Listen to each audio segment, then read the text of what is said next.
Welcome back to the Mason Cable Night Show. I'm joined now by representatives from Mason Dreamers. Please welcome Myra Leyva and Paula Morales. Guys, how are you? Good. We're doing good. Good. So we've heard this term going on all around the news. So what exactly is a dreamer? Personally, myself, I am a dreamer. So for me, it means something different than it would for somebody else. But the word dreamer comes from the DREAM Act. But like I said, for me, being a dreamer is something different because my story is different than hers, than my colleagues, my friends, our allies. So what would your definition? So personally, I am not a dreamer. So everyone has, I guess, different, like, I am an immigrant, but I'm not a dreamer myself because my immigrant story is different than hers. But a dreamer is someone, I guess, like the more well-known definition is someone who was brought here by their parents at a young age. But it, like she said, it does come from a DREAM Act, and everyone would define dreamer differently, but mostly it's students or people in the professional world who were brought here, who are undocumented and were brought here as young children. So you mentioned the DREAM Act. I know that's kind of a complicated bill. Like, nobody really knows, like, all the details to it. But, like, in a nutshell, can you, like, say what exactly that is, too? So, yeah, a DREAM Act would be a permanent solution. So I know we've heard a lot about DACA. DACA is not a permanent solution. It stands for Deferred Action for Childhood Arrivals.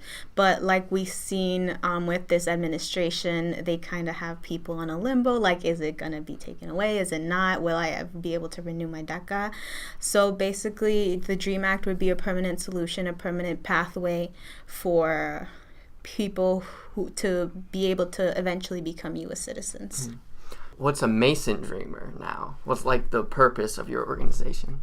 Literally, our mission statement is to create a more inclusive environment for undocumented students through education and advocacy. We also try to do outreach, so we go speak to local high school, or I don't want to say too local because we do like in other counties, like we'll go to Prince William County.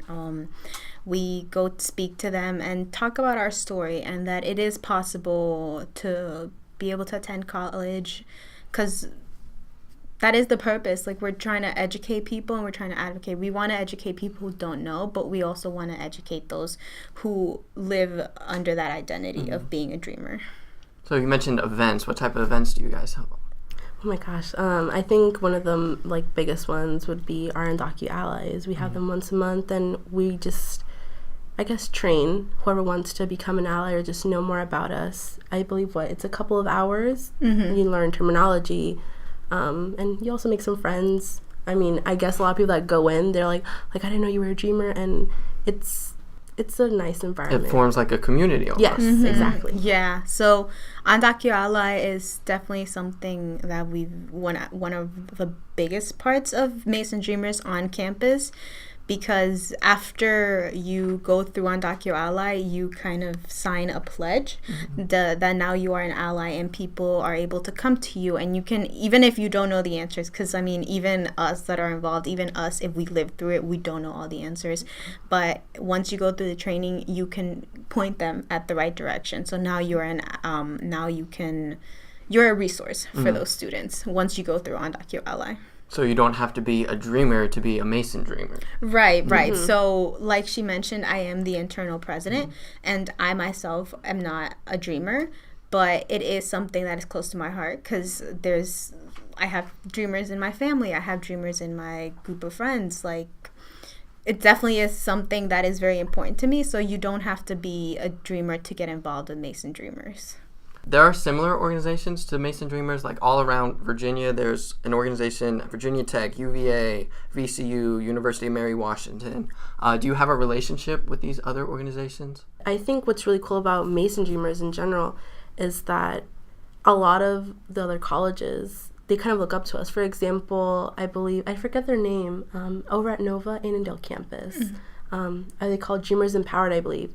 A lot of the things that they do, they look up to us. Like, they try to model what we do, change it, tweak it to, of course, like Annandale, Nova, but also it's a lot of collaborative work. We have our ideas conference every year, so that's one of the biggest things where all of us colleges, from New York. Some of them fly out, like Texas and California, Oh, wow. just for this IDEAS conference to really know what are we going to do for the upcoming school year, what exactly works, what doesn't, and then just moving forward as things rapidly change so much. So that sense of community really transcends just like the campus life. It goes like all around Oh yeah, most to definitely. multiple campuses. Yes. How do Dreamers affect college society? This is kind of a heavy question, but how do they like affect college society at Mason and then like all around campus? Like we mentioned how there are these organizations all around. So what's their effect on these colleges? So I guess my take on the question is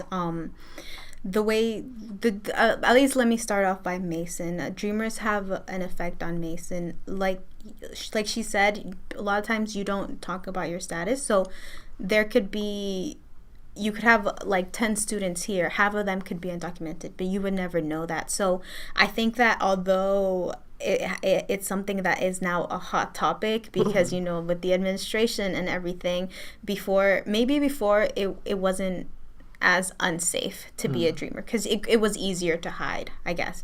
So now they've been having an effect on campus, maybe just in a different way. Like they've been having leadership positions, they've been involved with all these other organizations. It's just that it was easier for them to hide their status. And another way that they affect the campus is that they're your friends, they're your best friend, they're your significant other, they're brothers, sisters, sorority sisters. We're regular people. Yeah. Like, in all honesty, I think Yeah. first and foremost, like, we're scholars. We're somebody's like child. We're somebody's best friend. And I think at the end of the day, once we feel empowered to share our stories, we feel empowered to help somebody else out. But first and foremost, I mean, we're regular people. Yeah. So Dreamers, we're always there, just the advocacy and the support and the resources.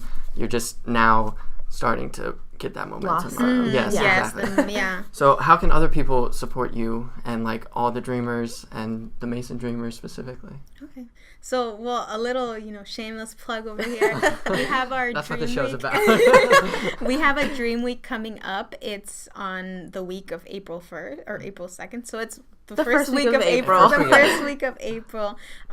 Definitely follow us on social media at Mason Dreamers on Instagram, and then you can also look us up on Facebook. We have a Twitter, so you'll be informed of when our dates are.